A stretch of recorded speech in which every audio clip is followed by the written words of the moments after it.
Shalom Sobat Sarangpun dimanapun kalian berada, kembali di dalam Sarung Pun Sabda. Video kali ini saya beri judul kenapa Katolik dan Kristen tidak mau bersatu seperti Islam. Ya, mungkin judul ini agak ekstrim Sobat Sarangpun. Tetapi bukan tanpa alasan saya membuat video ini karena ketika saya cari-cari video di YouTube gitu ya, kemudian saya mendapatkan satu buah video yang dimana itu channelnya teman atau sobat kita yang beragama atau mengimani iman Katolik. Begitu ternyata ketika saya sampai di sana, saya menemukan satu buah video tentang Bunda Maria. Ya, kemudian saya mengomentari di sana pendapat saya tentang Bunda Maria, dan ternyata sangat disayangkan, dan saya juga tidak berekspektasi seperti itu. Ya, ternyata seperti yang mungkin sobat Sarangpun bisa lihat, ya di sana sobat kita yang beragama Katolik itu malah ujung-ujungnya menuduh saya sebagai seorang Kristen, saya sebagai seorang Kristen yang menyembah Yesus yang berbeda dengan yang dia sembah. Bahkan dia katakan yang Yesus yang saya sembah adalah Yesus yang berdosa. Ya. Sesuatu yang menurut saya tidak masuk akal, dan saya anggap pernyataan seperti itu berarti beliau sudah memisahkan diri dengan kekristenan. Karena sebenarnya Islam ya pun terbagi ya. Kalau sobat Sarangpun tahu ya, ada Sunni dan Syiah. Islam Sunni tentu saja mengklaim bahwa kepemimpinan diteruskan oleh khalifah-khalifah yang memang berkompeten di zamannya ya, pasca Muhammad meninggal atau pasca Muhammad wafat gitu ya. Ada beberapa mazhab di dalam Islam Sunni gitu ya, dan Islam Syiah beranggapan bahwa satu-satunya yang pantas untuk menggantikan posisi Muhammad yang telah wafat adalah sepupu sekaligus menantu dari Muhammad, yaitu Ali bin Abi Thalib ya. Nah, meskipun mereka memang mempunyai beberapa perbedaan seperti hukum, beberapa peraturan yang memang bertentangan, bisa dikatakan seperti itu, tetapi mereka sama-sama tetap meyakini bahwa Allah Subhanahu wa Ta'ala adalah Tuhan mereka dan Muhammad adalah junjungan mereka begitu. Dan tidak pernah ada sampai bergesekan yang sangat sangat ekstrim ya, karena dua-duanya tetap meyakini Tuhan dan junjungan mereka. Tetapi apa yang terjadi dengan Katolik dan Kristen ya, dalam hal ini Protestan ya, kenapa Katolik dan Protestan begitu akhir-akhir ini ya saya lihat begitu berani sekali ya, apalagi ketika saya mendapatkan komentar seperti itu ya dari sobat Katolik ya, saya jadi mempunyai pandangan bahwa ternyata Katolik memang tidak lagi mau bersatu dengan Protestan, atau tidak lagi mengambil tempat sama-sama duduk sama-sama dengan Protestan.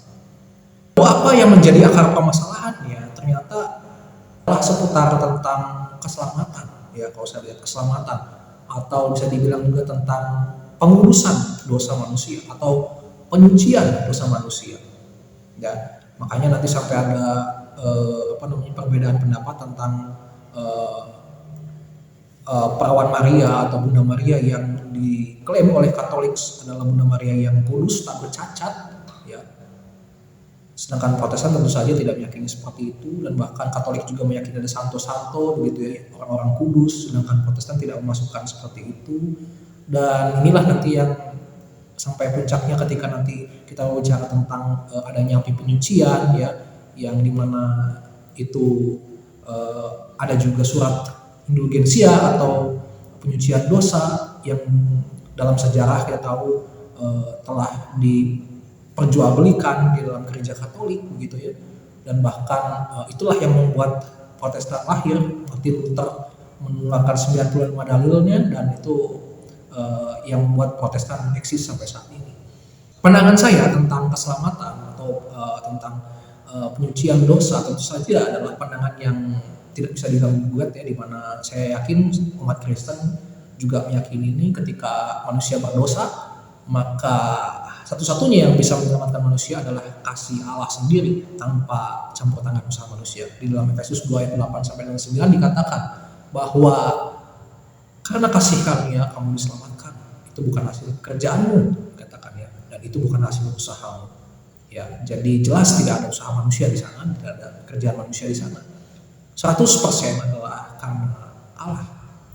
Di dalam Yohanes 3 ayat 16 dikatakan, karena begitu besar kasih Allah akan dunia ini, dia mengaruniakan anaknya yang tunggal, yaitu Yesus Kristus, sehingga siapa yang percaya akan diselamatkan. Ya, jadi Yesus Kristus adalah satu-satunya cara untuk seseorang bisa diselamatkan atau mengalami yang namanya penyucian atau pengudusan itu sendiri. Jadi kalau saya ditanya, apakah status Tuhan Yesus berubah ketika dia lahir dari rahim yang berdosa? Apakah Tuhan Yesus menjadi tidak kudus lagi ketika dia menyentuh orang-orang yang sakit kusta? Apakah Tuhan Yesus tidak kudus lagi ketika dia datang ke dunia yang penuh dengan dosa, yang sudah hancur? Tentu saja tidak.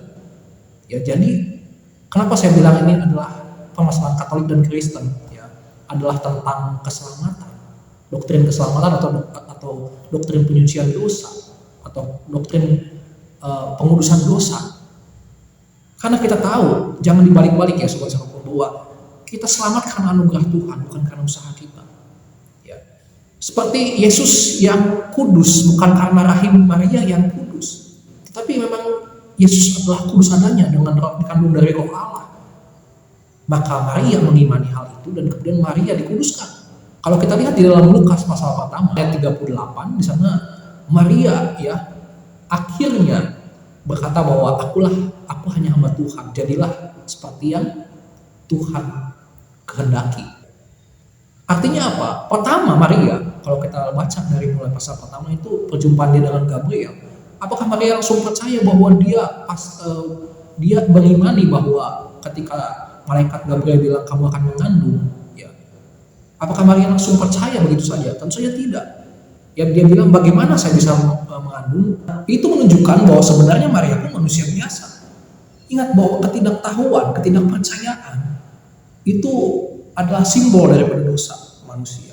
Seperti Adam yang sejak awal, sejak makan buah pengetahuan baik dan buruk pun menjadi seseorang yang melahirkan generasi-generasi yang tidak tahu apa maunya Tuhan, tidak kenal siapa Tuhan. Ya. Nah, setelah itu barulah ketika malaikat berkata bahwa bagi Tuhan tidak ada yang mustahil, maka Maria percaya. Ya, jadilah seperti kehendak, dan akhirnya Maria mengimani bahwa yang dia kandung adalah Yesus, anak Allah. Seperti yang malaikat Gabriel pernah pesankan kepada dia bahwa anak ini adalah anak Allah. Dia akan disebut Immanuel, begitu ya.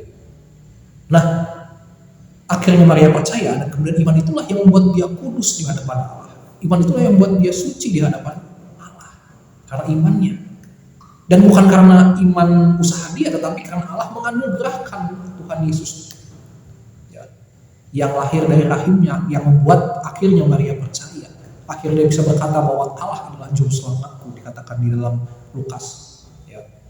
Nah, itulah yang menyelamatkan dia, itulah yang menyucikan dia. Bukan perkara Allah harus menyucikan rahimnya dulu, baru kemudian Allah membentuk atau Allah meniupkan rohnya dan akhirnya Yesus lahir. Ya. Bukan seperti itu, tapi proses Allah adalah roh Allah yang langsung datang, yang kemudian Yesus yang kudus itu lahir. Ya, jadi jangan dibolak-balik ya, bukan karena usaha kita dulu yang baik, bukan karena kita yang soleh, bukan karena kita yang baik lalu Allah kemudian menyelamatkan kita. Ingat, Allah justru menyelamatkan orang-orang yang jahat, orang-orang yang berdosa. Allah selamatkan. Ya. Jadi kalaupun Maria seorang yang berdosa, kalaupun Maria adalah mempunyai natur dosa di dalam dagingnya, saya katakan begitu, tetap Allah bisa menghadirkan seorang Tuhan Yesus yang suci, yang kudus ke dunia. Ya. Ketika Maria pun sudah percaya, beriman bahwa apa yang ada dalam kandungannya adalah anak Allah, adalah Immanuel, maka kemudian disucikan, dikuduskan di sana. Di dalam perjalanannya pun sama seperti kita. Maria atau Bunda Maria bisa terpeleset. Kalau kita baca dalam Yohanes pasal ke-2, di sana ketika Tuhan Yesus mengadakan mujizat pertama kali, Maria bilang kehabisan anggur. Lalu Tuhan Yesus berkata, mau apa engkau daripadaku, ibu? saatnya belum tiba. Di sini artinya Maria punya ketidaktahuan. Maria tidak bisa memahami apa yang Tuhan Yesus mau sebenarnya. Tetapi dari ketidakmampuan itu Tuhan tetap bisa bekerja. Itulah hebatnya Tuhan kita. Dan Tuhan akhirnya tetap kabulkan. Tuhan tetap bisa mengubah air menjadi anggur. Tetapi ada ketidaktahuan manusiawi, ya. Dan ketidaktahuan manusiawi itu timbul karena keberdosaan natur manusia. Ya wajar, ya. Itulah namanya natur keberdosaan manusia. Jadi kalau dibilang Bunda Maria benar-benar suci, kudus, tidak bercacat seperti Yesus Kristus, ya. Kenapa dia tidak bisa memahami apa yang Yesus mau? Nah, itu pertanyaannya. Nah, jadi sahabat Salomon memang ada sekali lagi akar permasalahan antara Katolik dan juga Protestan adalah di masalah keselamatan, ya. Di masalah penyucian dosa, di masalah pengudusan dosa, di mana Kristen mengakui dan juga mengimani bahwa hanya Allah lah yang memberikan keselamatan tanpa campur tangan manusia melalui Yesus Kristus. Tetapi karena saya melihat akhir-akhir ini, ya, dan mereka mengomentari apa yang saya komentari, gitu ya, ketika mereka mengklaim saya menyembah Yesus yang berbeda dan mereka menguduskan Maria, begitu ya, saya jadi ragu, begitu ya. Kalau yang satu sudah memahami ketika gurunya menjelaskannya, tapi yang satunya lagi bilang sudah mengetahui, sudah memahami, tetapi ketika ditanya masih suka salah-salah, gitu ya. Ya, bagaimana dengan pandangan saya tentang adanya orang-orang seperti pendeta atau paus atau imam atau apapun itu, begitu ya. Maka saya akan berpendapat atau saya akan mengeluarkan statement bahwa mereka hanyalah simbol, ya, simbol akan kembali, ya, apa yang sudah Tuhan Yesus pernah katakan atau yang sudah firman Tuhan katakan, di mana tadi Efesus 2 ayat 8 sampai 9 itu kembali ditegaskan, ya, atau dideklarasikan oleh pendeta maupun paus maupun imam. Jadi mereka tidaklah lebih dari itu, ya. Ya, jadi mereka tidak berkuasa, tidak berwenang untuk apapun namanya itu, gitu ya, untuk mengampuni dosa, untuk menghapus dosa, tidak berkuasa, tidak berwenang sedikit pun. Jadi mereka hanya mengungkapkan apa yang sudah pernah Alkitab atau firman Tuhan ungkapkan. Ya, itu mereka deklarasikan dan mereka tegaskan kepada umat Tuhan, kepada jemaat, begitu. Ketika di zaman Perjanjian Lama memang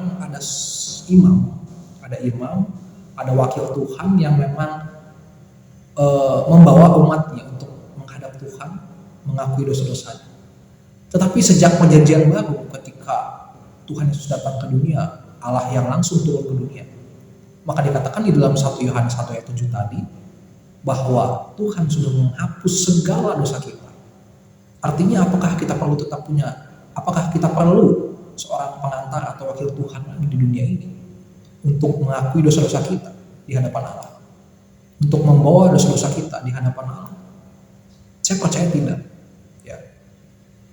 Ya, itulah yang membuat saya dan juga saya yakin umat Kristen, ya, mengimani bahwa sebenarnya tidak perlu kita berdoa dengan perantara, ya, apakah lewat Bunda Maria ataupun lewat santo, lewat apapun itu. Iman kita tetap mengimani Roh Kudus yang membantu kita, yaitu adalah pribadi Allah sendiri yang membuat doa kita sampai di hadapan Allah. Dan tidak ada seseorang pun yang layak untuk menggantikan posisi Tuhan Yesus, ya, sebagai imam, ya, imam maha besar, ya, yang menghantarkan kita dengan Bapa kita. Pertobatan sekali lagi, ya, seperti yang Martin Luther katakan, murni tentang pribadi seseorang dengan Tuhannya secara langsung tanpa harus melewati perantara, begitu ya. Jika kita mengaku bahwa kita adalah seorang yang berdosa, maka Dia adalah setia dan adil. Dia sudah mengampuni segala dosa kita. Ya, segala dosa artinya dosa kita yang selalu, masa kini maupun masa yang akan datang.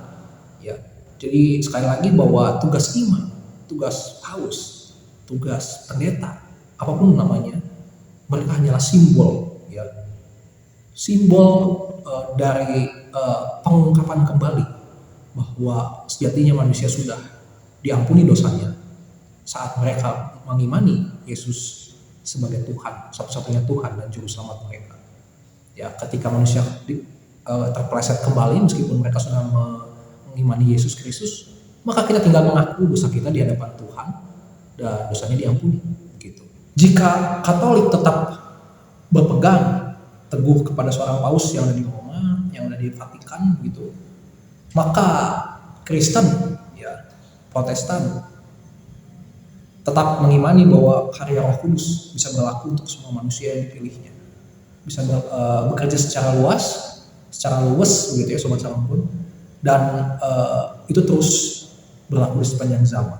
Memang betul Kristen melahirkan banyak denominasi ya, kita tahu ada banyak sekali denominasi yang dilahirkan Protestan, tetapi jangan lupa bahwa Roh Kudus memang berjanji bahwa dia akan mengaruniakan, dia akan memberikan karunia-karunia kepada setiap orang yang dia kehendaki ya sobat Salampun.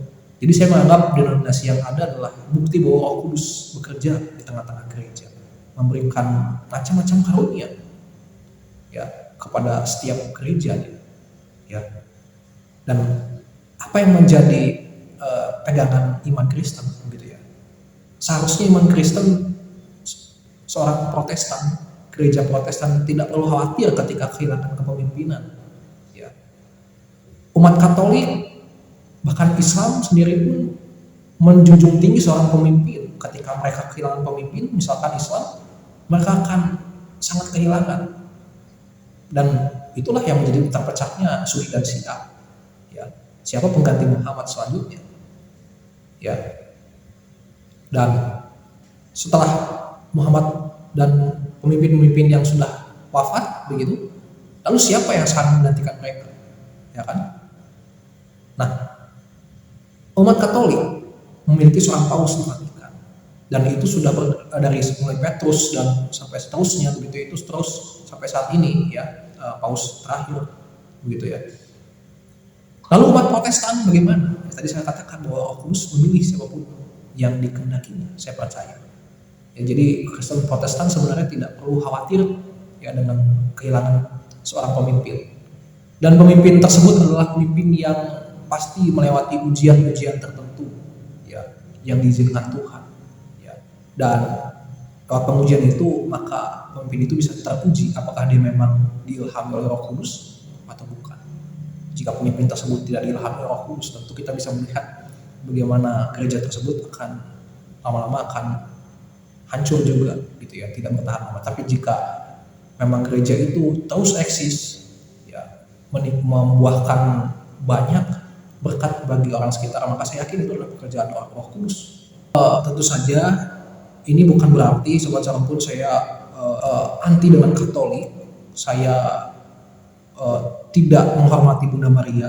Sekali lagi, saya sangat menyayangi umat Katolik, saya menghormati Bunda Maria. Saya sangat berharap bahwa umat Katolik tetap memiliki silaturahmi dengan umat Kristen gitu. Sebagaimana juga umat Muslim dengan umat Kristen. Ya. Itu saja sobat Salampun, tetap sehat, tetap semangat. Tuhan Yesus memberkati kita.